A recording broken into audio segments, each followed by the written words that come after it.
Hi there, this is Ollie from Bookdraw, and I'm showing you a little bit of footage of the In Collaboration With exhibition called Provocations, which was curated by Garth Gatrix and Jez Doland.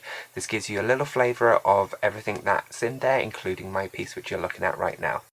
Apologies for the quality of the sound, it's not the best. We were working towards presenting the launch of the show on that day, but hopefully it will still give you enough of a sense of the work that's on in there. And I do caption edit as well, so you can add the text below if you look by the play button. Okay, check you later. Bye!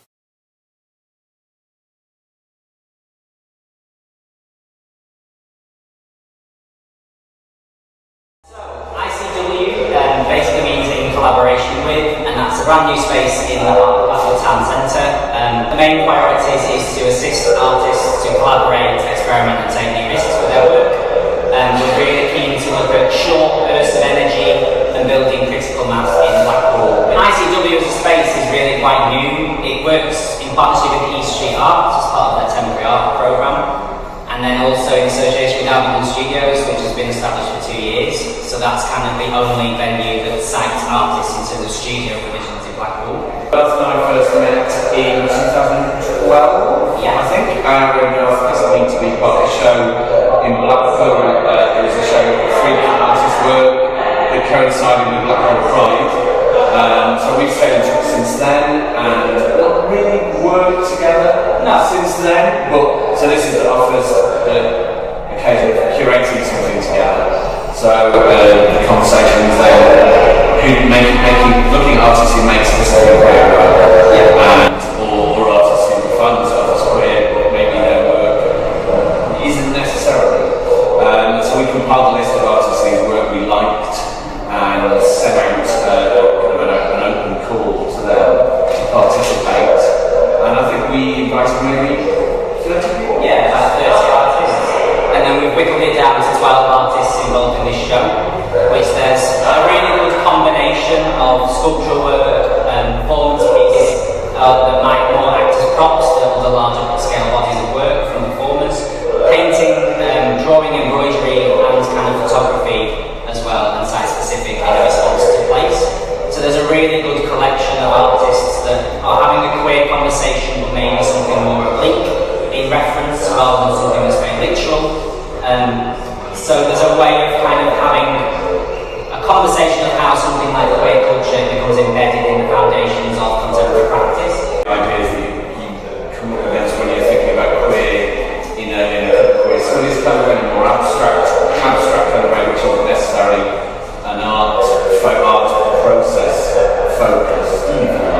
And also I think it's been really interesting that we've got artists who have come from really different stages of their careers.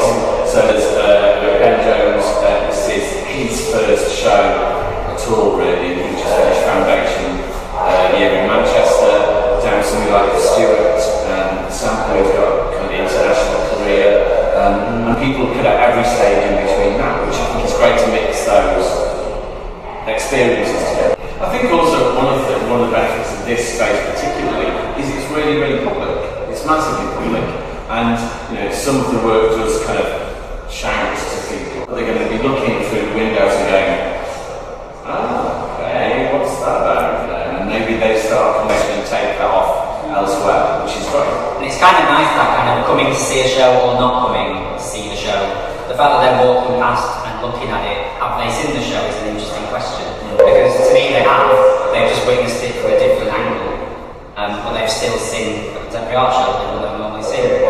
I kind of like a passerby conversation for something social that feels real about it. And I kind of like that they will have evolved whatever this means to them whilst walking with a buggy to the promenade. I kind of like it. Rather than telling someone officially what something is, allow something to evolve in their own psyche. It's really interesting, the notion of artist-led spaces being able to morph and evolve rather than being worried about staying to suit things, because the irony of artist-led is more about peer-to-peer rather than, I guess, traditional or funded approaches to audience engagement. So you are working for the artists, and if that relationship no longer is there, then you need to look at what the other opportunities are to engage with artists, because that's the the career trajectory that comes from independent spaces rather Yeah. than audiences in terms of community. It's all relevant, but without funding, you focus on professional development rather than community engagement, because something's got to give. There's a real conversation work going on down here and upstairs, which obviously that's less public, but there is a real series of conversations that have been started with this work and how it works, which is great. And it's nice to see your work in response to other people's work and have a conversation from that point. Conversation to me is collaborative. It's not necessarily that the venue has to collaborate all the time, but what happens in the space is collaborative conversation. So as long as that happens, to me, this can still stay. And if this goes, then find another shop. You know, it's about making use of a number of temporary options rather than just relying on one. So I'm kind of excited as to what the next space is, even though we're sat in this one now. I think there's also another thing of it from the perspective of being in the place, being in the town, that it's not a shop. You can't, so many people, they come into a town centre and it's about going shopping as a leisure activity. We're in the town centre, it's a shop, you can't go and buy and buy. It's pretty cool, theoretically, but it's not about shopping. I think that's a really important thing when towns become, you could be anywhere. Blackpool's probably an exception, but in lots of towns you walk through the middle, you could be absolutely anywhere, and I think an activity like this, making work like this, pushes that in another direction or makes a little change somewhere, and again, it's that conversation.